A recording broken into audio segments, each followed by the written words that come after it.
유럽 명품, 진짜 명품 브랜드를 보유하고 있는 기업 10개를 네. 선별해서 투자했다. 저희는 세 가지, 오랜 역사와 장인정신, 그리고 희소성 갖고 있는 걸 명품이라고 판단을 했습니다. 우리나라 최초이면서도 세계 최초거든요. 루이비통, 디올, 펜디, 셀린느, 불가리, 티파니, 돈페리뇽, 태그 호이어, 이들을 포함해서 75개의 브랜드를 갖고 있는 하나의 기업이 있습니다.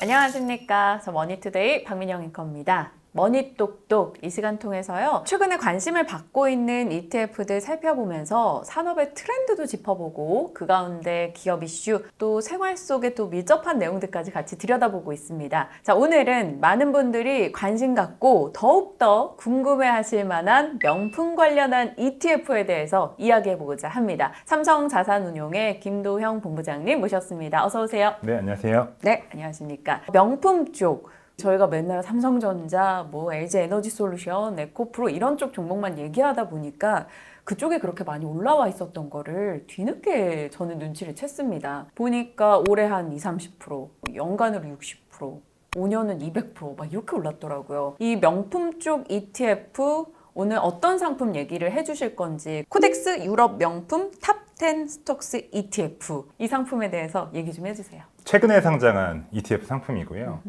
명칭에서 어떤 나라, 어떤 지역, 그리고 어떤 종목에 투자하는지를 아실 수 있을 것 같습니다. 종목명 그대로 유럽 명품, 진짜 명품 브랜드를 보유하고 있는 기업 10개를 네. 선별해서 투자했다고 말씀드릴 수가 있겠습니다.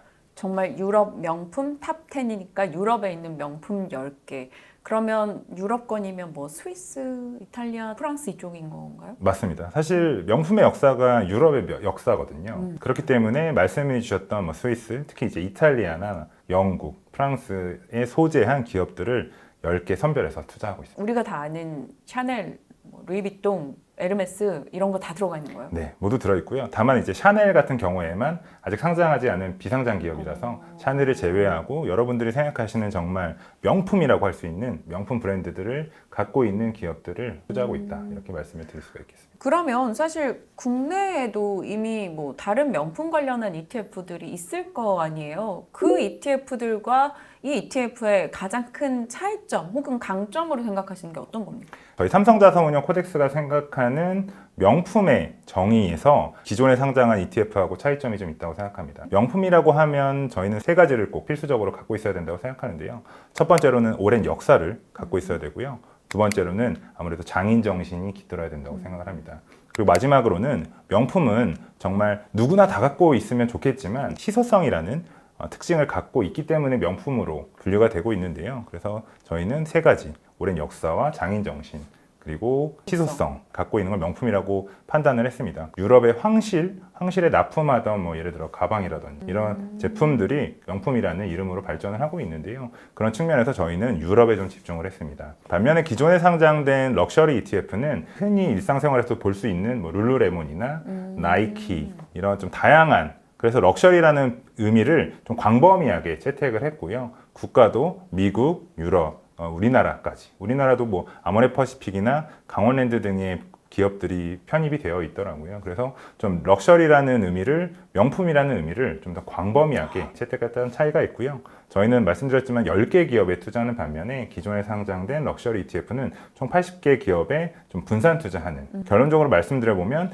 유럽과 10개 기업에 좀 집중을 하느냐, 그리고 명품이라는 의미를 좀 더 좁혀서 명품이라는 의미를 잡았느냐의 이런 차이점을 좀 말씀드릴 수 있겠습니다. 그러면 또 하나 궁금해지는 게요. 이 카테고리가 의류 자파 쪽만 들어가 있나요? 아니면 좀 산업적으로 두루두루 명품을 모은 건가요? 사실 명품이라고 저희가 생각을 해보면 사실 가방이나 즉 시계, 의류 등을 먼저 생각하실 텐데요. 당연히 그쪽 카테고리가 가장 많이 포진되어 있는 건 사실입니다. 추가적으로 럭셔리 브랜드들이 만드는 선글라스, 그리고 또 이제 자동차, 슈퍼카라고 불리는 그런 자동차까지 좀 포함을 하고 있고요. 저도 참 경제 관련 방송을 매일 하고 있는데 명품 얘기하니까 좀 더 재밌고 더 좀 주의 깊게 듣는 것 같아요. 그런데 왜 명품 산업을 따르는 ETF를 만드셨는지 그 이유가 궁금해요. 첫 번째로는 사실 이제 명품에 대한 우리 소비자들의 욕구만큼 해당 기업 주식을 사고 싶어 하신 분들도 되게 많았거든요. 하지만 우리나라에 상장된 700개 이상의 ETF 중에서 사실 유럽에 투자하는 ETF는 사실 극히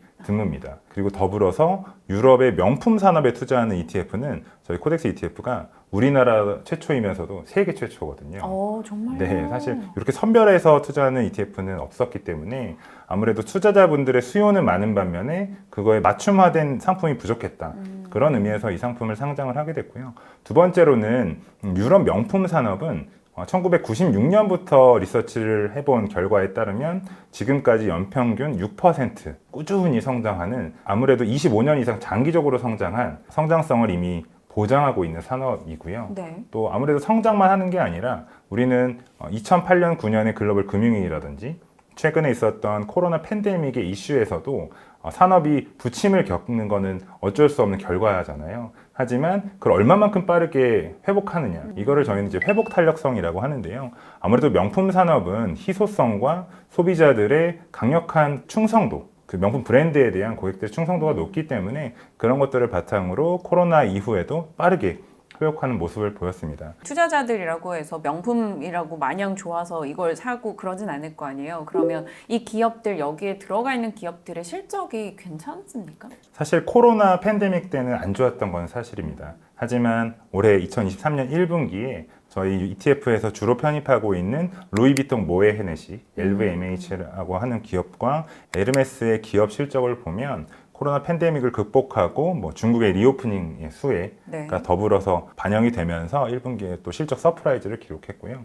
두 기업 모두 주가, 시가총액이 연고점을 갱신하면서 좀 좋은 흐름을 보여주고 있는 상황입니다. 그래서 실적들이 결국 좋아야 주가에 반영되듯이 명품 기업들은 안 좋았던 경기에 좀 흐름에 좀 부진했던 부침을 겪었지만 빠르게 좀 회복하는 흐름을 계속 연초 이후에 보여주고 있고 그게 주가로도 나타나고 있다. 이렇게 말씀드리겠습니다. 네. 이 ETF가 사실 상장된 지 얼마 되지 않았어요. 4월 25일.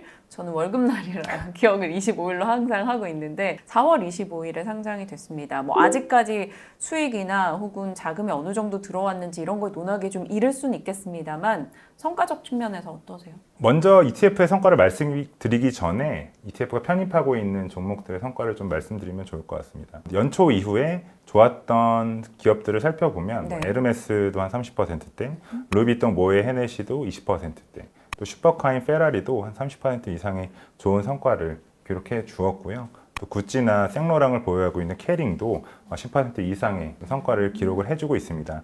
다만 4월 말부터 5월 초까지 경기 침체에 대한 우려, 그리고 미국의 부채 한도 협상 이슈 등으로 역시 명품 산업도 단기 조정을 좀 받기는 했는데요. 올해 2023년의 성과 흐름을 보면 명품 기업들의 주가는 나쁘지 않은 상황이다. 저희 유럽 명품 탑10 스톡스 ETF는 말씀해 주셨지만 4월 25일에 상장을 해서 이제 한 달 정도 운용을 하고 있는데요. 10,000원에 상장해서 지금 9,000원 초반입니다. 그러면 아무래도 한 마이너스 8% 정도 부침을 좀 겪어서 마이너스 수익을 상장 이후엔 기록을 하고 있는데요. 이유는 앞서 말씀드렸던 그런 부분들이 상장 이후에 좀 반영이 돼서 단기 부침은 있었고요. 반면에 명품 산업은 앞서 말씀드렸던 장기 성장성과 회복 탄력성의 장점을 갖고 있기 때문에 명품 산업이 성장하고 우상향한다는 그런 방향성에서는 문제가 없다고 이렇게 판단을 하고 있습니다. 유럽 명품 업체 탑 10개 종목으로 구성이 됐는데 사실 브랜드로는 익숙해요. 근데 종목 접근으로는 이걸 산다고? 약간 이런 느낌이 들 수도 있어서 좀 세세하게 설명을 해주세요. 명품 산업을 저도 공부하다 보니까 되게 재미있는 부분이 정말 많은 브랜드를 하나의 기업이 모두 갖고 있는 어떻게 보면 승자독식 시장이더라고요. 그래서 제가 한번 앵커님에게 질문을 한번 드리고 싶어요. 이 브랜드를 모두 갖고 있는 기업이 어딘지를 한번 맞춰봐 주시면 좋을 것 같아요. 이런 거 어려운데 해보겠습니다. 되게 쉬울 것 같습니다. 일단 루이비통, 디올, 펜디, 셀린느, 불가리, 티파니, 돈페리뇽, 태그 호이어, 이들을 포함해서 75개의 브랜드를 갖고 있는 하나의 기업이 있습니다. 아까 얘기해 주셨던 그 루이비통 모회사 LVMH 정답입니다.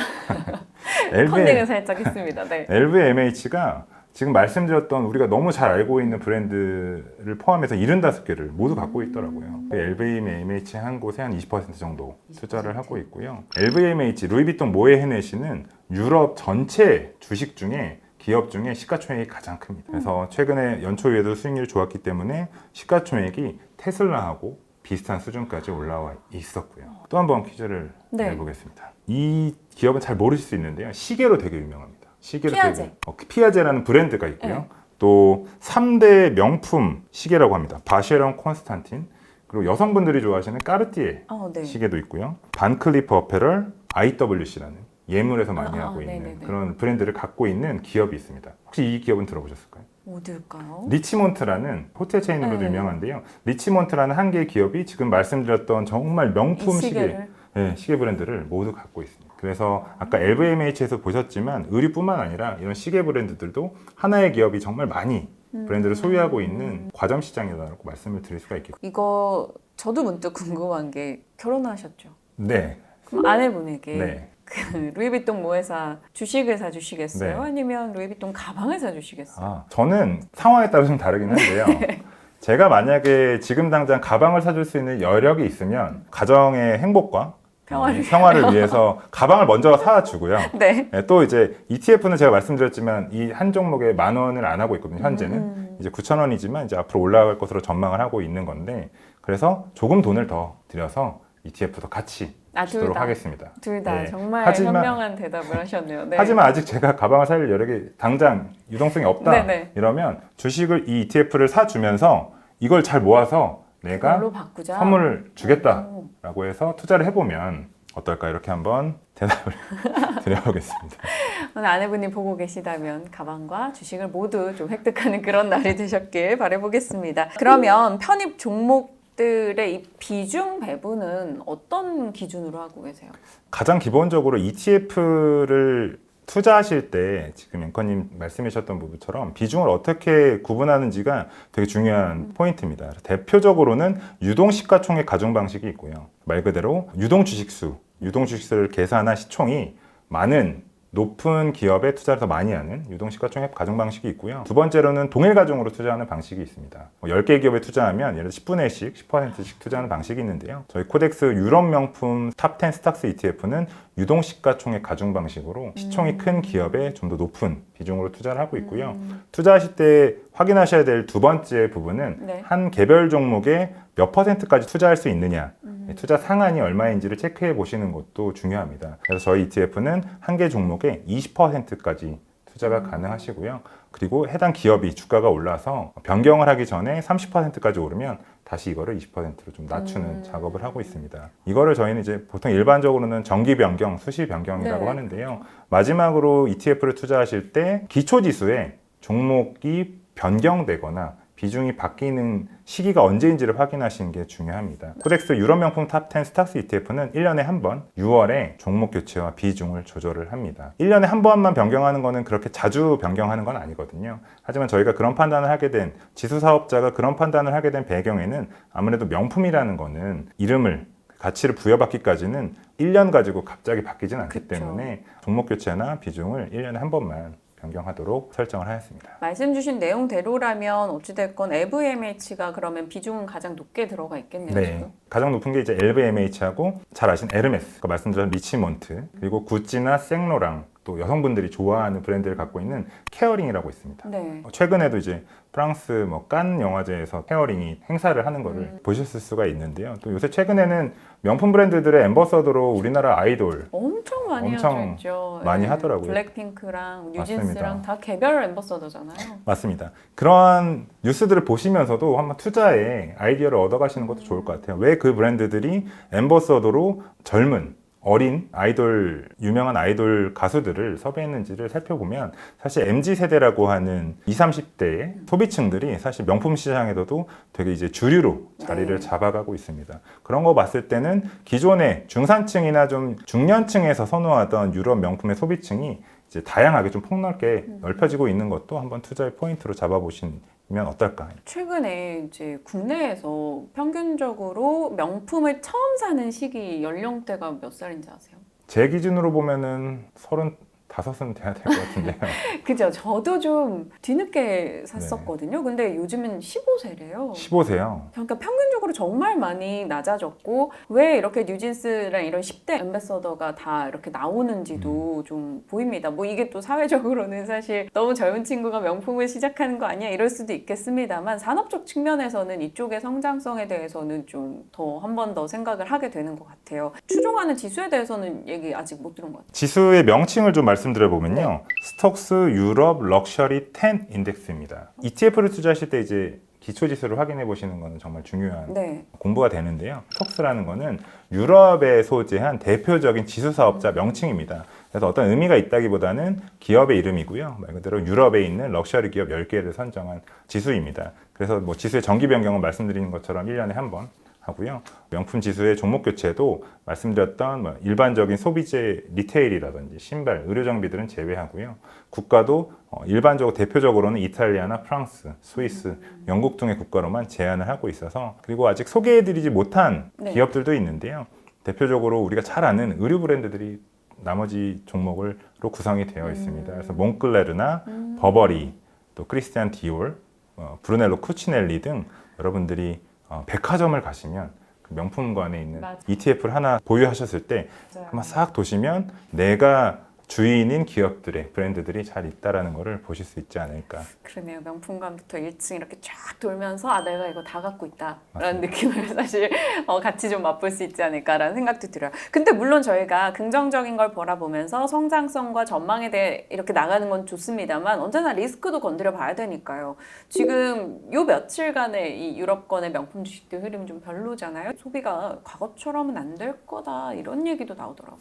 맞습니다. 사실 모든 산업을 바라보는 전망에는 긍정적인 전망과 부정적인 전망이 공존하는 것은 사실입니다. 그리고 최근에 명품 산업의 주가는 단기적인 조정을 받고 있는 것도 사실이고요. 그 이유는 말씀해 주셨던 것처럼 미국의 어떤 경기 침체라든지 미국의 고소득자들의 일자리가 좀 불안정하다라는 뉴스가 나오면서 일시적으로 좀 급락을 하긴 했는데요. 저는 꼭 말씀드리고 싶은 부분은 명품 산업이 갖고 있는 고유의 산업의 특성에 좀 더 집중해 보시면 단기에는 좀 부침이 있겠지만 중장기적으로 뭐 중장기라고 해도 올해 연말까지만 보시더라도 저는 첫 번째로는 어떤 중국의 리오프닝에 대해서 중국이 다시 코로나가 확산되고 있는 움직임은 있을 수 있지만 과거에 정말 봉쇄했을 때보다는 완화된 것은 사실이고요. 또 여행객들 또한 중국에서 최근에 홍콩이나 마카오로 이동하고 있는 여행 외부 수요가 증가하고 또 이제 나아가면 유럽에 이탈리아나 프랑스로의 여행도 늘어날 거기 때문에 그런 측면에서 분명히 중국 그리고 또 우리나라가 대표적인 또 명품의 수요 국가입니다. 1인당 명품의 소비 금액으로 치면 전 세계 1위거든요. 그렇듯 우리나라에서도 이런 아시아권에서의 명품 수요는 좀 견조할 것으로 예상이 되고요. 미국 또한 단기적인 부침이 있었고 또 작년 한 해 같은 경우는 제가 이제 이탈리아 여행을 한 적이 있었는데요. 미국인들이 상당히 많았습니다. 이유는 미국의 달러가 상당히 강세로 갔던 킹달러 시기였기 때문에 유럽에 나가서 소비하는 그런 소비 수요들이 상당히 많았거든요. 여전히 좀 미국 달러는 견조한 흐름을 보여주고 있기 네. 때문에 또 미국에서 유럽향으로 나가는 여행객들의 수요도 좀 다시 살아나지 않을까 이렇게 전망을 하고 있습니다.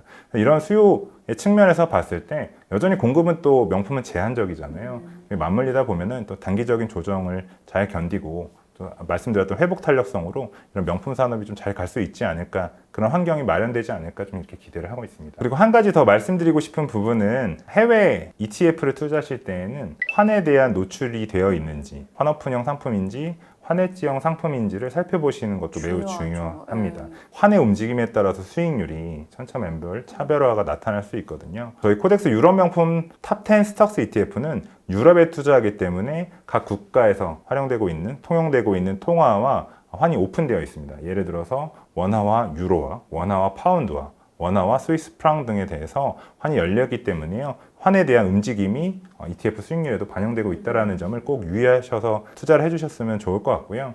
끝으로 요새는 ETF의 분배금에 대한 관심도 되게 많으세요. 네. ETF의 분배금이라 하면 주식의 배당과 같거든요. 그래서 해당 투자하는 기업이 배당을 지급을 하면 ETF는 그 배당을 갖고 있다가 투자자분들에게 분배금의 이름으로 지급을 드리고 있는데요.